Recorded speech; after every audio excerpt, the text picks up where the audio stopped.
শালুক, একদিক দিয়ে তোমাকে আমি একটা কথা বলতে পারি। হ্যাঁ, এই যে আমি এখন বড় হয়ে গেছি, চাকরি করি, বাবা তো আমি হতেই পারি। ধ্যাৎ, আমার তো এখনো পড়াশোনাই শেষ হলো না। তো বাড়ি থেকে পড়ে পরীক্ষা দেবে? তুমি চিন্তা করো না, আমি তোমাকে হেল্প করবো পড়াশোনা। হ্যাঁ, তুমি যদি না চাও তাহলে তো কি? তাহলে কি? আমি যদি না চাই তাহলে কি? না, জানি না। তুমি যদি ওকে রাখতে না চাও। বাজে কথা বলো না তো তুমি, একদম বাজে কথা বলবে না। তোমার মুখে কিচ্ছু আটকায় না, না যা ইচ্ছে তাই বলে যাও। না, তুমি এত আক্ষেপ করছো তো তাই। না, তুমি পড়াশোনা নিয়ে তো ব্যস্ত, তাই না?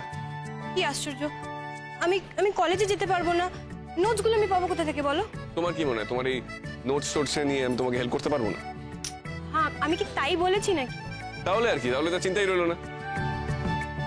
বরং এতটা জার্নি হবে না, বাড়িতে থাকবে, বেশি করে লেখাপড়া করতে পারবে। আমার খুব ভয় করছে। ভয়? কিসের ভয়? যদি কিছু হয়। এই পৃথিবীতে প্রত্যেক দিন কত কত মানুষ মা হচ্ছে, তাদের কিছু হয় না, তোমারই হবে বেছে বেছে। তবুও ভয় করে, তুমি বুঝবে না। হ্যাঁ, খুব বুঝেছি। এবার তো বাড়িতে না বললেই নয়, এবার তোমাকে বলতে হবে।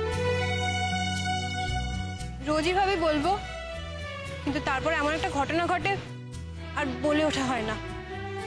দেখো না, ফুলদি বাড়ি থেকে চলে গেল। ফুলদি থাকতে থাকতে তো ভেবেছিলাম একবার বলবো, কিন্তু তখন সূর্যদার এমন একটা খারাপ খবর এলো। তারপর আবার খবর এলো যে সূর্যদা বেঁচে আছে। তারপর ফুলদি বাড়ি ছাড়লো।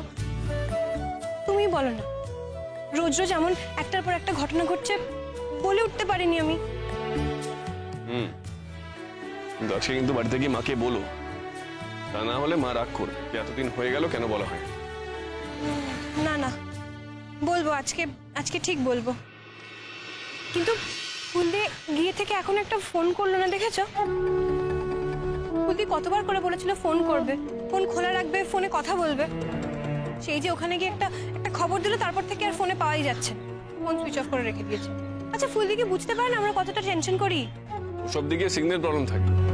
কি আশ্চর্য, একটা জায়গায় কি 24 ঘন্টায় সিগন্যাল প্রবলেম থাকে? ওখানকার লোকজন তাহলে ফোনে কথা বলে কি করে?